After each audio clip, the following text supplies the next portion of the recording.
Hello and welcome to Non-Stop Wrestling Chat. My name is Barry and this is your Monday Night Raw review. Guys, let's get into today's show. Don't forget to hit like, subscribe and that beautiful notification bell and let's get started. So, we open up the show with a couple of cool segments. I guess we've got the breakup of the Hurt Business happening here, which was okay, but I'm not really sure why you would break up a stable that was really cool. I don't know why you wouldn't just keep it going. But yeah. Then we got Riddle versus Sheamus. Sheamus got the win here. 2.5 stars. A really good opener there. A match for the show. I thought this one was really cool. And then later on we get confirmed that this is going to be at Mania as well.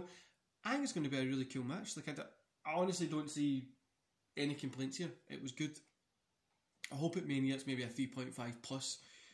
But we'll see when it gets there. Then we got a bunch of segments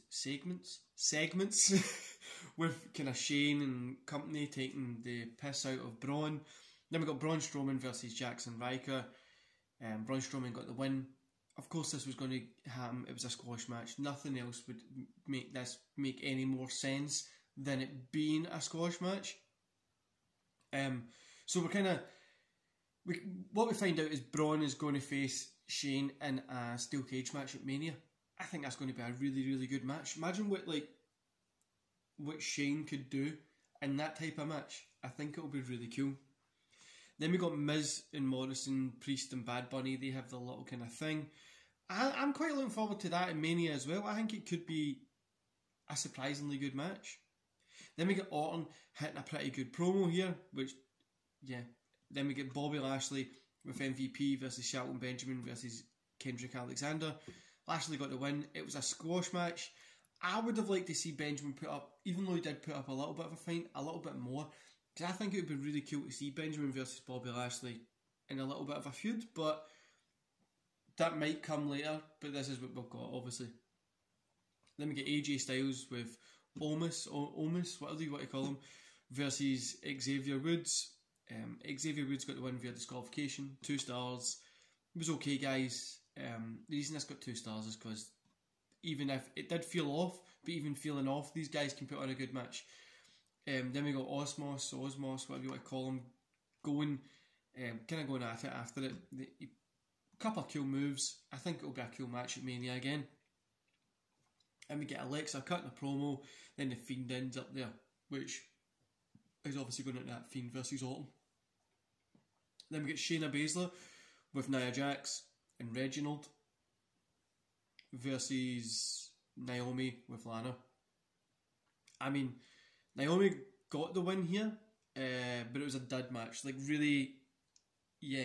Do you know, we've had a bunch of women wrestlers on the podcast, and it's like you see all the great women wrestlers like Shayna Baszler, Naomi, like people like this can put on a great match, but they just never really give them time, which, yeah, I don't. And then we have the contract signing between Rhea and Ahsoka. Right.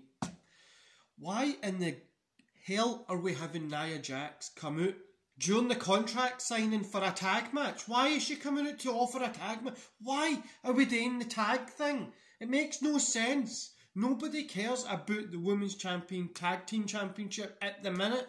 Make it mean something. Fucking Jonesy Chats was saying the Bellas might be coming back. Make it, even have that. Or give them to somebody that could use it, or give them to like a new up-and-coming women star, like new tag team, and let them be formed as a tag team and let them run with it. It's not working with this kind of, and it as well. It's everybody knows I'm not a big fan of Nia Jax, right? But it's hurting Baszler and Jax by just like, oh, we'll go against this team today, we'll go against that team. Like, it's really hurting it's hurting the belts the way they're using it, and it's just nothing that I'm into, to be honest with you. I know there'll be people out there that enjoy it, and for me, I don't. Then we got Drew McIntyre versus Ricochet. Drew got the win here. It was a dud. I think this would be a really cool match if they gave it some time to go. Then we got McIntyre versus Mustafa Ali. Again, I'd say this was a dud as well. These matches they had good stuff in it. Like, couple of little bits that were cool, but it was too short. Like, if they gave them time to work. But I mean, like, in the future, maybe these guys are going to come up and go against Drew, Roman, stuff like that, and they'll put on really good matches. But at the minute, they're just using them like this, yeah. Then Drew wants the mic. Long story short, Bobby Lashley ends up coming out, and then we get Corbin with him. In NXT, I used to really like Corbin. Right now, I'm not a big fan of him, but then the show ended. Overall, guys, 2 stars. I really struggled to get into this show. Honestly, I was midway through, before that contract signing, I was ready to tap out. Like, I was like, I'll just catch up on this tomorrow. But, yeah, it wasn't that good. I'm excited to see Shane versus Braun in the cage match. Sheamus versus Riddle. At Mania, I think that'll be really cool as well. I'm also excited to see Rhea versus Asuka. Asuka, what do you call her? But I don't get why Nia and Shayna have to go up against Rhea and Asuka. I really don't get it. I honestly don't. Why do we need to team them together to go up? I don't get it. I really don't. Also, I'm so glad that my Sabu podcast played out with him dropping the RVD Hall of Fame thing, then it getting announced. You can go check that out, by the way, guys. Just click on the wherever and go check it. But yeah, Mania, I've got the Mania feeling. I'm buzzing for WrestleMania, and that week, like, there's so much content, so much to review, so much to enjoy. But this one was a below average draw. They're mostly setting up for that Mania stuff, which isn't going to be like isn't a fun setup at the moment. And there's a few things that just didn't really make sense. I feel that they've left it too little time to build for Mania, but I'm really excited for the matches that are coming on it. Anyway, guys, that's my Raw review. Let me know what you thought about Raw in the comments below. I honestly just couldn't get into it, and I don't know why. Maybe it was just, yeah, it kind of feel like it really felt like the 3 hours, but it didn't really feel that great. Anyway, guys, let me know what you thought in the comments below, and I'll see you back here later on today for a podcast. See you later, guys.